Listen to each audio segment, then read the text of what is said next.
Hello and welcome to a special podcast for the eShopperReviews 2022 Game Awards. I'm Jen Ip. And I'm Jake McNeil. And this week we'll be revealing the finalists and winners for awards in various categories. Before continuing, I want to apologize if my voice sounds off. I've been sick recently and we are recording these as I'm still recovering. Also, we're recording with heavy weather coming in and out, so please just bear with us here. Thank you.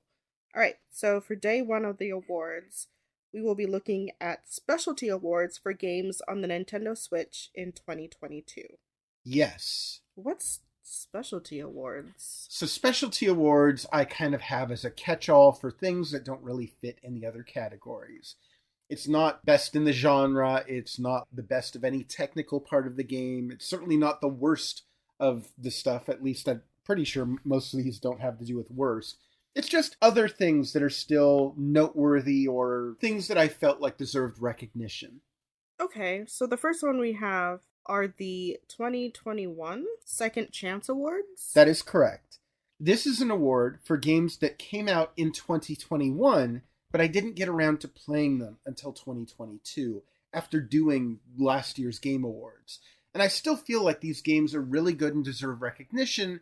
They just kind of missed that window of opportunity, and I didn't want that to be the last word on them, so I'm recognizing them here. What are they? This is a top 10, so I'm going from 10 to number 1. Mm-hmm. Number 10 is Stick Fight the Game. Oh, that was a fun game. It was. Number 9, The Legend of Zelda Skyward Sword HD. Number 8, Hexstones. Number 7, Dying Light Definitive Edition. Number 6, Ruined King, A League of Legends Story. Number 5, No More Heroes 3. Number 4, Game Builder Garage. Number 3, There Is No Game, Wrong Dimension. Number 2, Unpacking. And number 1, Chicory, A Colorful Tale. Yeah, some of those games are actually pretty good. I think all of them are very good. That's why they're on the list. Alright, next up is the top 10 games I wish I could have played before writing this, but didn't get around to doing in time. Well, that's pretty self-explanatory, so what are your top 10? Yeah, it is pretty self-explanatory, isn't it? Well, with that being the case, the top 10 games I wish I could have played before writing this, but didn't get around to doing in time, are number 10, Inscription. Number 9, Return to Monkey Island. Number 8, Cult of the Lamb. Number 7, Tactics Ogre Reborn. Number 6, Lego Star Wars The Skywalker Saga. Number 5, Sports Story. Number 4, Splatoon 3. Number 3, Chained Echoes. Number 2, Shovel Knight Dig. And number 1, Tunic.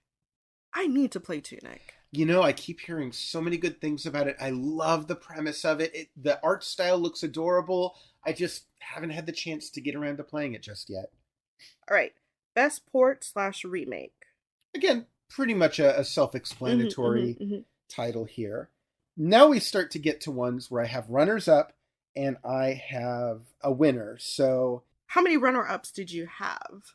So I have a rule where I allow myself only a max of 5 runners-up in each category. And this is because if I did not do this, I would end up just piling tons and tons and tons of games into the runners-up because there are so many games that I love every year.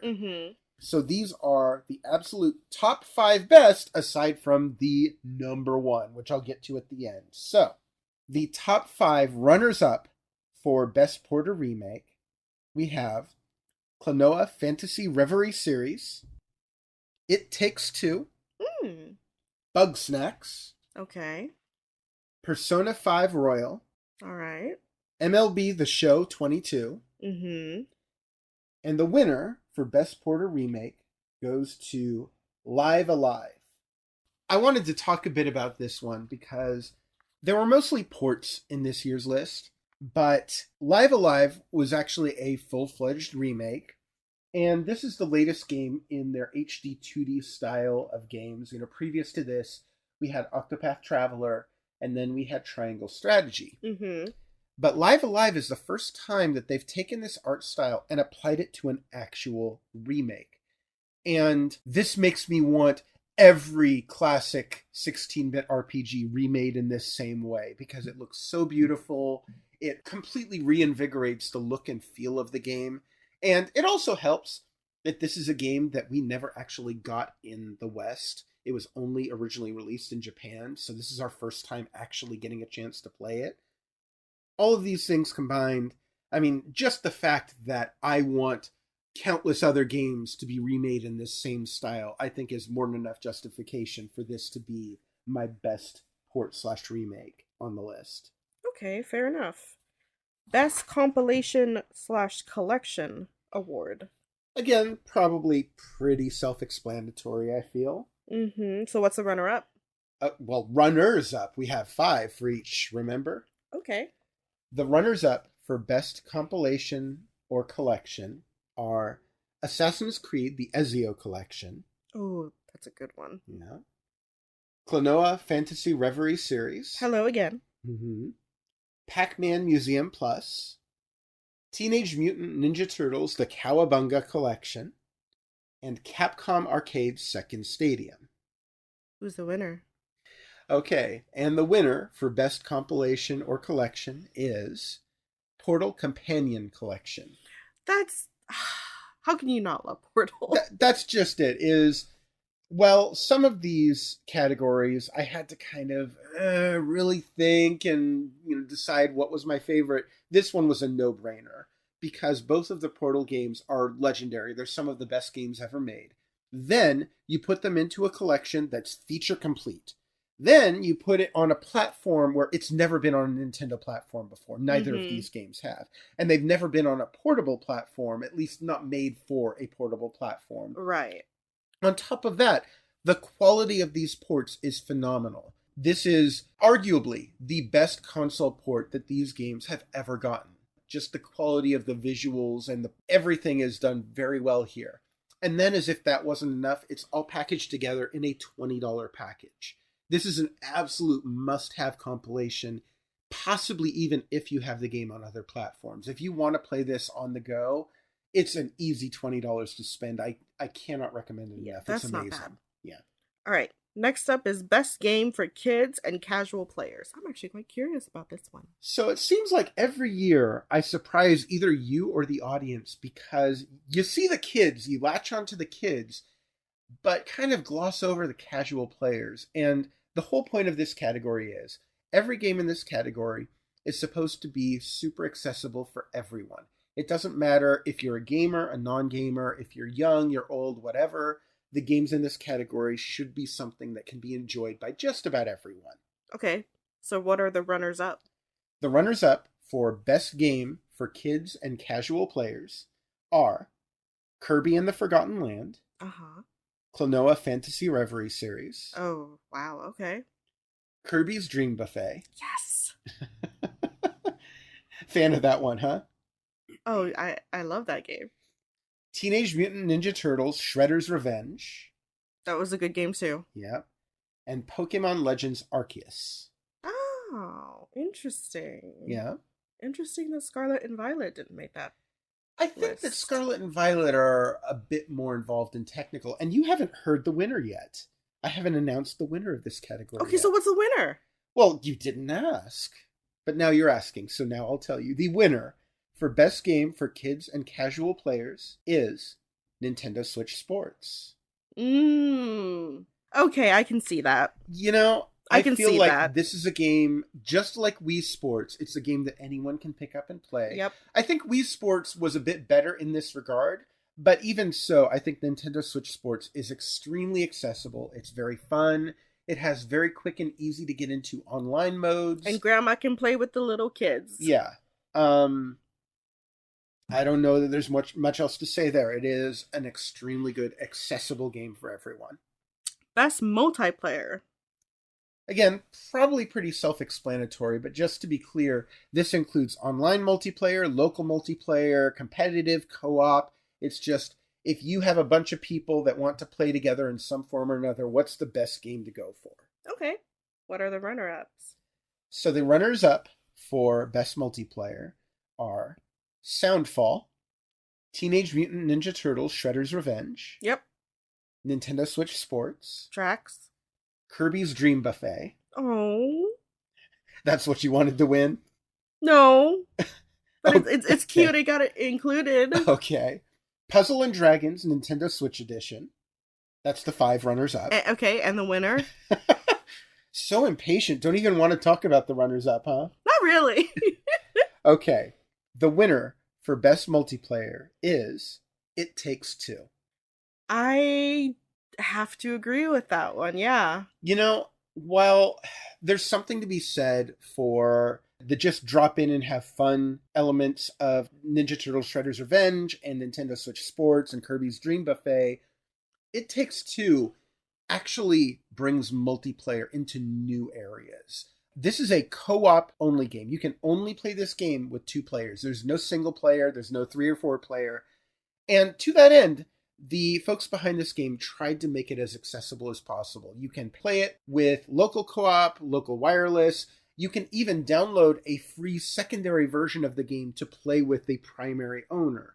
They just want to make sure that everyone who has a friend somewhere can play this game. And with that, they do some wonderful things. They have designed a game that I cannot imagine this game being played in single player. And they do some really creative stuff. Oh, yeah. It's pretty brilliant. What's really amazing is that much of the game is an asymmetrical multiplayer where the different characters are doing completely different things. And yet they manage to keep it all fun. They make it so that both the characters are dependent on each other. It is an amazing co-op experience. It's extremely well designed as far as the multiplayer goes. And it is, more than any other game that I've listed, a game that lives or dies by its multiplayer, and it absolutely succeeds. Best new free-to-play game. Jen, you will probably be surprised to hear that this is the category for the game that is the best new free-to-play game. Hey, we got to have our little introductions, right? So, I'm to it. Yeah, go ahead. All right.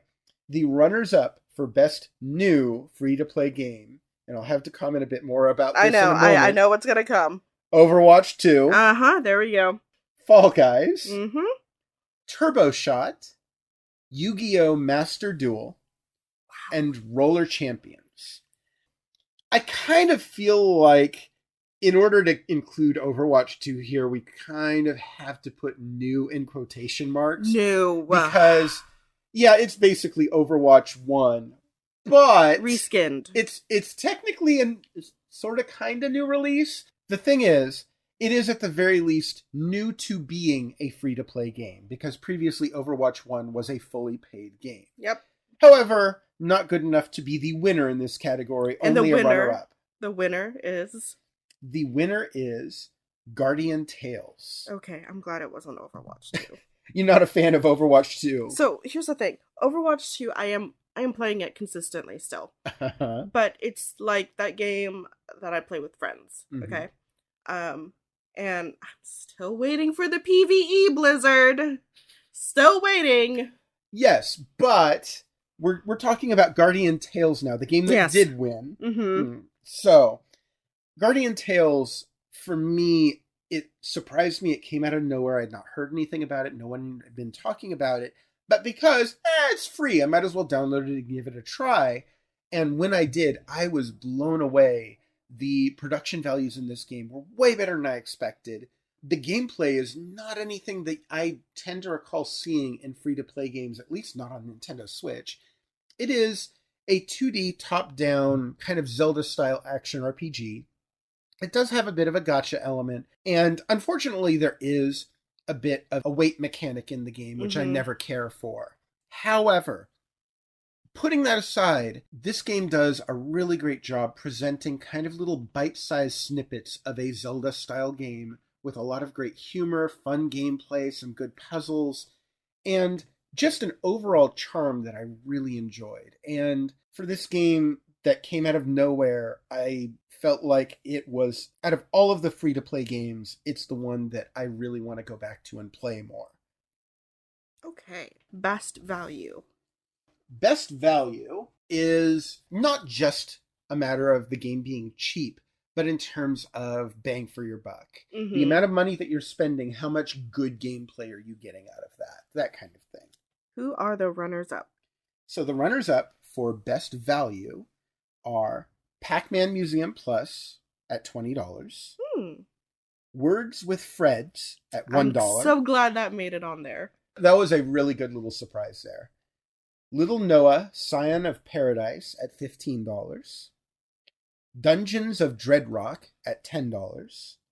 And Pure Mini Golf at $4. And the winner? The winner is Portal Companion Collection. Oh, okay. Again, I kind of already talked about this, but such a good package, such great games, and for only $20, you're getting two of the best games ever made, and really great versions of them, and feature complete. I cannot say enough good things. This is an absolute must-have package. Next category is funniest games. So, for funniest game, often every year I find myself kind of split between games that are funny within themselves and games that kind of evoke funny situations. And here I have one that's kind of the evokes funny situations, but not necessarily funny with it. I don't know. I should just get on with it, shouldn't I? Yeah, you should. Okay. The runners-up for funniest game are Starseeker Inn: The Secret of the Sorceress Standoff. Okay. It Takes Two. Rift Tracks the Game. Rabbids Party of Legends. And Guardian Tales. And the award goes to... The winner for funniest game is Mario plus Rabbids Sparks of Hope. I am not surprised by that. One of the things that absolutely delighted me with Mario plus Rabbids Sparks of Hope was they took a step away from the characterization that the Rabbids previously had in the first Mario plus Rabbids game, where that was still kind of building off of the Rabbids all being just mindlessly screaming bunnies, which is kind of amusing in its own right. I mean, we had another Rabbids game on here that kind of used that kind of humor. Yeah. But Sparks of Hope did something more with it. It took its Mario Rabbid characters, like, Rabbid Mario, Rabbid Luigi, all of those, and developed them into full-fledged characters, all with their own very unique, silly personalities. And those, in and of themselves, were fantastic. Like, Rabbid Mario trying to act all macho and impress everyone is great. However, the star that steals the show, the absolute, when I think of this game, this is the character I think of, is Rabbid Peach, who basically is going through the entire game like she's only going on this adventure because she wants to get content for her socials. And it's such a fun little satire and an over-the-top character. She's just so full of energy. And often in the game, her presence will change a scene to just drop all the dramatic tension and be like, oh, she doesn't care. She's just taking selfies. It's so great. And while that kind of character I feel could become very annoying, I don't feel like it gets there because it is just so silly and over the top that it works. And definitely made this my funniest game for 2022. Most underrated game. For most underrated, how I often look at this is I take a look at Metacritic review scores, what they call the meta score. And I kind of compare that against my own thoughts about the game. And specifically, I'm looking at games where I feel like they deserve better than that Metacritic score gave them. So these are the games that are the most extreme examples of that, where Metacritic didn't think very highly of these games, and I thought they were a lot better than they got credit for there. All right, so what are the runners-up? The runners-up for most underrated are Kirby's Dream Buffet, which got a 66 on Metacritic. Okay. Nintendo Switch Sports, which got a 72 on Metacritic. The Diofield Chronicle, which got a 66 on Metacritic. Assassin's Creed, the Ezio Collection, which got a 75 on Metacritic. And Soundfall, which got a 73 on Metacritic. Who's the winner? The winner for most underrated is Splatter Zombieocalypse Now, which got a 57 on Metacritic. Interesting. Now, before I move on, I should make a note that this is a game, Splatter Zombieocalypse Now, that I received a review code for from the publisher Untold Tales. So take that as you will. But I feel like I'd have the same opinion even if I just bought the game, which is this. Splatter Zombieocalypse Now is not a great game. I don't think that anyone could possibly argue that. It's a port of a pretty old PC game, if memory serves as well. And I don't feel like it's going to challenge any of the games in this genre, the two-stick shooter type games. However, it's a low $8 game. You know, it's not something that you'd expect genius from at that price. And for what it is, I feel like it's pretty entertaining. It's not going to blow anyone away, but I feel like it's a good time. And while I don't feel like this is a game that deserves to be amongst the best of the year, I definitely don't think it deserves a score of 57. That is absolutely ridiculous. It deserves more than that. Most overlooked game. Where most underrated was going into the Metacritic score and saying the games that had low Metacritic scores compared to what I felt they deserved. These games don't have Metacritic scores at all. Not enough reviewers have reviewed these games for them to even have a Metacritic score, which I think is horrible because these games were incredibly fun. The runners-up are Crumble, To Be or Not to Be, Words with Freds, Star Seeker Inn, The Secret of the Sorceress Standoff, and Welcome to Elk. Interesting. Now, I know you've at least watched me play a few of these. And yes. I believe I streamed briefly Crumble, so other people might have seen me playing that game if they follow the streams. What's the winner? The winner for most overlooked is Guardian Tales. Wow. That name's been popping up everywhere. You know, I wasn't expecting it to, but the more that I thought about it, the more I'm like, this game is amazing and no one's talking about it. It's free to play. There's no reason that they should have any trouble getting a copy of this to play, to review it, to tell everyone what they think about it. Love it, hate it, whatever. But what few reviews I've seen are all glowing. Everyone who's played it that I've seen really enjoys it. But there aren't enough reviews for it to even have a Metacritic score. And I think that's just a shame. Do me a favor, if you are listening to this now and you have a Nintendo Switch, go ahead and download Guardian Tales. It will cost you nothing. And if you end up hating it, you can just get rid of it. But I don't think you'll hate it. I think you'll really enjoy it because I really enjoyed it. Next up is Most Original.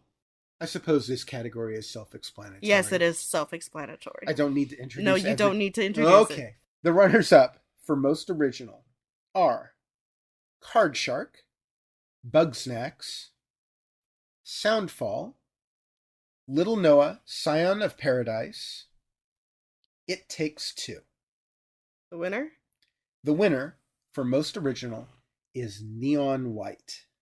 Oh. Neon White is a game that I feel like trying to describe it won't do it its full justice, but I'm going to try. It's set up like a first-person shooter, but that's not really how the game design works. All of your weapons are represented by cards that you gather as you go through a level, and each card can be used as the weapon on its face. You know, a shotgun is a shotgun, a handgun is a handgun, that kind of thing. However, each of these cards, if you choose to, you can discard it instead of using it for the weapon on its face, and it gives you some sort of traversal ability. For example, discarding a handgun card gives you a midair jump. Discarding, what was it? I think it's like a sniper rifle or something, gives you a dash forward. And the goal of each level, you need to defeat all of the enemies in the level, but it's not like they're really doing much to move around or fight back. They're all using very predictable patterns. And what you're doing is you're trying to go through the level as fast as humanly possible and set a speed record in the level. And the game makes it incredibly fun to do this because your traversal abilities are really fun, really varied, and you can always see, oh, I bet I could cut that corner and make even more time. I'm not a speedrunner. I've never played games that way. It doesn't appeal to me. With this game, time and time again, I would want to go back in and replay levels to improve my time, and the game rewards you for doing that. Ultimately, I'd say this is more of a platformer than a first-person shooter, because that's what it does best. And just the way that it melds all of these weird different elements together makes it something truly unique. I've never played anything quite like it. Most efficient use of file storage space. I don't see awards like this on other websites. Mm-mm. Nobody ever seems to care about it, but it's kind of relevant for the Switch. Yeah, that's just it. Me having a portable platform that you only have so much space on. And while I know that other people don't have thousands of games like I do, other people also didn't buy the terabyte micro SD cards like I did either. And if you don't have a micro SD card at all, you are limited to the, 32 gigabytes of space that's on the Nintendo Switch, and that will go up super fast. So you need to be picky in the games that you choose to download to your Switch. So these are the games that I feel give you the most bang for your buck as far as what you're actually downloading onto your Switch versus what you're getting out of it. Okay. Runners up? The runners up for most efficient use of file storage space are No Man's Sky at 3.12 gigabytes. Not bad, not bad. Nintendo Switch Sports at 2.3 gigabytes. Kirby's Dream Buffet at 1.19 gigabytes. Retro Bowl at 79 megabytes. And Turbo Shot at 397 megabytes. And our winner? The winner is, at 3 gigabytes, Super Mario Strikers Battle League. Wow.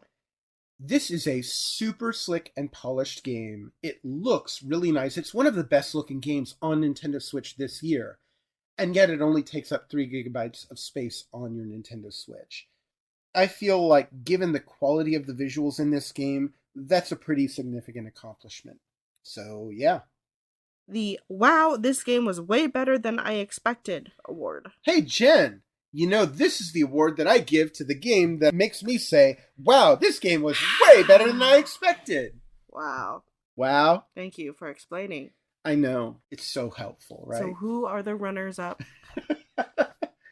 The runners up for the wow, this game was way better than I expected award are Ollie Ollie World. Words with Freds. Star Seeker Inn, The Secret of the Sorceress Standoff. Crumble. And Dungeons of Dreadrock. And I want to say, each and every one of these games I feel like deserves more attention than they've probably gotten. All of them might not seem like much, but they are all super fun. Ollie Ollie World is on this list not because it's not getting much attention, but because I hated the first two games and was not expecting the third one to be this much better. All of the other ones are games that I had not heard of and just really shocked me with how good they are. And the winner? The winner for the wow, this game was way better than I expected award is Guardian Tales. Which, wow. Yeah, I know. I've already kind of talked about this game quite a bit. I don't feel like I need to say too much more. It has a generic sounding name. I'd never heard of this game before. It didn't have any reviews. I was expecting this to be a completely disposable game, and it surprised me by being anything but. It is really fantastic. Again, give it a chance. Best third-party publisher. I want to clarify that this award is not about the internal politics of these companies. It's not about the way they treat their employees. These companies, maybe they treat their employees well, maybe they treat them terribly. I'm not judging them based on that. This is purely about the number and quality of the games they've brought to Nintendo Switch this year. So, runners up? The runners up for the best third-party publisher are Sega, who has this year released Persona 4 Arena Ultimax, 13 Sentinels Aegis Rim, Sonic Origins, 2 Point Campus, and Persona 5 Royal. And I'll note that they also had a hand in Bayonetta 3. Well, they own the license to it. Oh, okay. Although that was published by Nintendo, so that's kind of iffy. And I should note That is just the games that I've played and reviewed this year. There are other games, like Sonic Frontiers, that I haven't had the chance to play yet. So there's even more in addition to this. The next runner-up is Ubisoft, who released Assassin's Creed the Ezio Collection, Roller Champions, Rabbids Party of Legends, and Mario plus Rabbids Sparks of Hope. Okay. Capcom, who released Capcom Arcade Second Stadium, Capcom Fighting Collection, and they also did release Monster Hunter Rise Sunbreak, but that's DLC, and I don't really review DLC on the eShopperReviews subreddit. The next one is Bandai Namco, who released Pac-Man Museum Plus and Klonoa Fantasy Reverie series. And the final runner-up is Fellow Traveler, who released Citizen Sleeper and Beacon Pines. And who won the award? Who indeed? Well, the winner of the award for Best Third-Party Publisher is Square Enix. Just the games that I have reviewed from them this year are Chocobo GP, Chrono Cross The Radical Dreamers Edition, the Diofield Chronicle, Nier Automata, End of Yorha Edition, and Harvestella. And in addition, while these are Nintendo-published games, Square Enix was clearly responsible for them, Live Alive and Triangle Strategy. And that's just the games I've reviewed this year. There are a bunch of others that I haven't had a chance to play. They released 2 games in the Voice of Cards series. They released the Final Fantasy VII prequel. There was the Tactics Ogre remake. There was the Front Mission game. There was so much coming out of Square Enix this year. They were just churning out games left and right. And well, a lot of the games that I've just named are not really my favorite games of the year. In fact, a few of these I'm going to mention in my Dubious Honors awards. Some of these games are truly phenomenal. Live Alive I've already named as being a really great game. Triangle Strategy was excellent. Nier Automata. I'm not going to go through this list over and over again. I'm basically going to say, yeah, Square Enix was on fire this year. They kept releasing games left and right. A lot of those games weren't great, but a lot of them were. Top 5 games that would win a lot more rewards this week if they weren't disqualified due to how old their original release was. New for 2022. I should add a small note to that. These are games where their original release was earlier than 2020. That's the cutoff for most of the games on this list, except for things like obvious, like, best value, best port. Obviously, if those are older games, I'm gonna be a bit flexible there. Okay. Anyway, so these are all games where their original release was 2019 or earlier. Number 5. Nier Automata, the End of Yorha Edition. Okay. Number 4, To Be or Not to Be. Number 3, No Man's Sky. Oh, yes. Number 2, Persona 5 Royal. Also, yes. And number 1, Portal Companion Collection. Ooh. Now, I know Portal Companion Collection has already been mentioned. Yeah, it has already won the award for Best Compilation and the award for Best Value, but I think those are more or less the only ones that would qualify for. I'm not going to be bringing it up for Best Puzzle Game on day 4. I'm not going to be considering it for Game of the Year on day 5. It could very well have won those awards, actually pretty easily given how good it is, but I gotta cut it off somewhere. All right, the ones that I'm very curious about. Oh boy. Jake's top 10 most played games of 2022. Oh no. Okay. I'm going to have to explain this after the fact. This is according to Nintendo's own year in review page, which only includes stats through November 30th. But according to that page, here are my top 10 most played games, and I will have to explain myself for at least some of these, so that people won't just completely lose respect for me that they possibly have. Number 10, at 8 hours, was RPG Maker MV Player. This I played a lot of when I was doing my Game Maker week early in the year. Number 9 was Nintendo Switch Sports. I spent 8 hours with that one. And that one I streamed a lot, so that's why I have a lot of hours with that one. Number 8, with 12 hours of gameplay, is Kirby and the Forgotten Land. That's another game that I streamed. Okay. Number 7, and this is the one that really surprised me on this list, was Pokemon Sword for 13 hours. Oh. Which I know I had a Pokemon week where I reviewed a bunch of Pokemon games, although I don't think Sword was, I don't know. I know at one point I was playing this to review it, and I wanted to be sure to get far enough in it to give it a proper review. I do not remember playing it for that long, in particular because I did not think very highly of Pokemon Sword. I was actually really disappointed in it, so for it to even make my top 10 really surprised me. Number 6 is Game Builder Garage at 23 hours. And that's not only because I was playing it for the Game Builder week that we did earlier in the year, but also because I spent quite a lot of time making my own game in that. Mm-hmm. And I have a link on the website, hopefully it still works, to where you can try that if you want to. I'm actually rather proud of it. It was Dodgy Dave and Cannonball Cave. Aww. Number 5, at 34 hours, is Pokemon Legends Arceus, which I really thoroughly enjoyed. I think I had to review some other stuff, so I had to get off of it, and I never really got back to it. Mm-hmm. But I could easily see myself playing more of this game if I just didn't have other priorities right now. Right. Number 4, Pokemon Violet at 71 hours.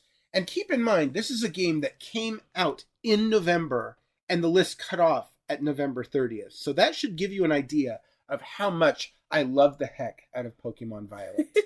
It's so good. It's got problems, but it's so fun. Number 3, at 85 hours, is Monster Hunter Rise.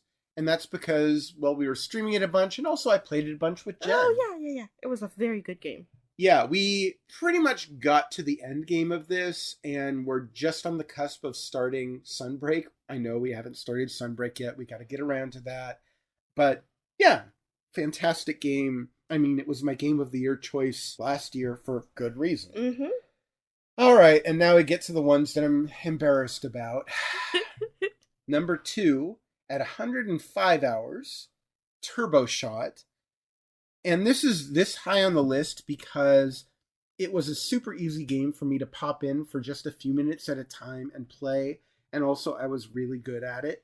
Eventually I kind of got disillusioned with it because of its free-to-play elements. But for a while it lasted, it was an enjoyable, brief distraction that I kept coming back to. And the winner. The winner.